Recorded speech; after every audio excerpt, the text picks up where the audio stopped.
So welcome back guys to our channel. तो आज मैं आपको स्टेप बाय स्टेप बताऊंगा कि हम फॉरेक्स कैसे ट्रेड कर सकते हैं legally in India. So don't worry, I am here to guide you. तो जैसा कि आप सभी जानते हैं कि फॉरेक्स ट्रेडिंग करना इलीगल है इंडिया में। तो हमारे पास एक ही रास्ता है टू ट्रेड परफॉर्म्स अकाउंट्स। और ये एक नया और ट्रिकी कंसेप्ट है कुछ लोगों के लिए। But the only way to trade forex in India is performs accounts. और इसके बहुत सारे फायदे हैं, जैसे कि अगर आप परफॉर्म्स अकाउंट में ट्रेड करते हो तो आपको कम पैसों में बहुत अच्छा कैपिटल मिलता है, अच्छा लिवरेज मिलता है। देखो, अगर आपको ट्रेडिंग स्टार्ट करनी है तो आपको मिनिमम 10,000 रुपीज़ लगेंगे, क्योंकि अगर आप 10,000 से 5 अकाउंट्स भी खरीदते हो परफॉर्म्स के, तो उससे आपको अच्छे खासे पैसे जनरेट कर सकते। और अगर मैं आपकी जगह पर रहता और मुझे फॉरेक्स ट्रेड करना होता तो मैं अभी परफॉर्मेंस अकाउंट्स ही लेता, और मैं खुद यूज़ करता हूँ उसे। I prefer funding tips and funded next, और instant funding is good, so go for that. अगर आपके पास ट्रेडिंग स्किल है, ट्रेडिंग नॉलेज है और एक बैक टेस्टेड स्ट्रेटेजी, तो आप फॉरेक्स ट्रेडिंग को परफॉर्म्स में बहुत अच्छे से ट्रेड कर सकते हैं। हम बात करने वाले हैं how to choose a trusted performs.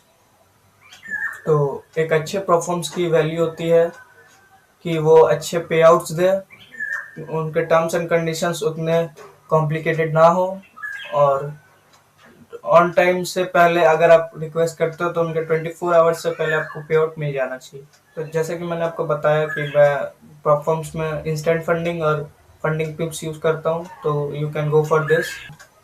और आप अगर एक बिगिनर हो तो आपको प्लेटफॉर्म्स ही ट्रेड करना चाहिए, क्योंकि ये इसमें कुछ सेट ऑफ रूल्स होते हैं जिस आपको फॉलो करना पड़ता है, और आपको ये डिसिप्लिन ट्रेडर बनाता है। अगर आप $5,000 का अकाउंट लेते हो तो आपको पता चलेगा कि इसमें कुछ रूल्स होते हैं, जिससे जैसे कि डेली ड्रॉ डाउन परफॉर्म्स में कम पैसों में बहुत ही कैपिटल मिलता है। कुछ 2,500 रुपये से आपको 5,000 का कैपिटल मिल जाता है, जिसमें आपको इजीली ट्रेड करने मिल सकता है, वो भी डॉलर्स में। I also use Proforms. I also have accounts in my Proforms account in Funding Pips. In the multiple number of times I have taken out the payouts at like $6,000, $3,000 and all.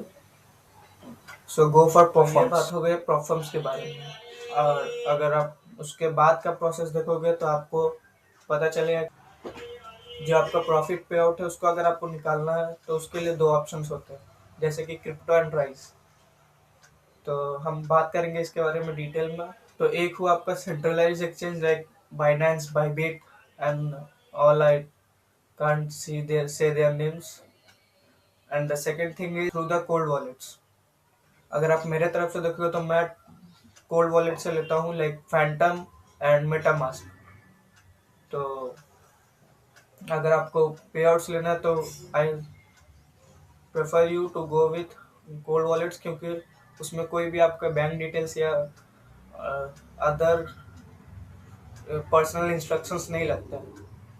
And after that you can, if you get your USDT, you can transfer it to a P2P agent who can give you INR instead of the USDT। And इसमें भी बहुत सारे scams होते हैं, तो choose properly, have some information about the P2P agent.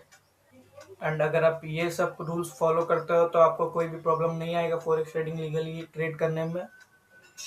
But I am not the best person to tell you about this. Go and concern with your CA।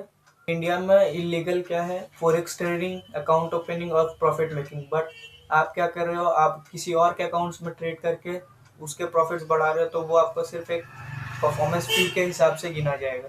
तो वो अगर आप अपने CA से बात करते हो तो वो आपको शायद एक रिकमेंडेशन दे कि जो आप प्रॉफिट मेकिंग कर रहे हो वो आप एज ए इनकम सोर्स दिखाओ, ताकि आपको कोई भी टैक्सेस ना भरना पड़े। और फॉरेक्स मार्केट इसलिए अच्छा है क्योंकि आप इसमें 24/5 ट्रेड कर सकते हो। इसमें बहुत ही ज़्यादा वॉल्यूम होता है, जिससे आपके मूव्स अच्छे आते हैं एंड आपको ज़्यादा प्रॉफिट मेकिंग करना होता है। लॉस भी वैसे ही होते हैं लेकिन प्रॉफिट भी ज़्यादा मिलता है। So go for this, and this is how you can legally trade forex in India. So goodbye.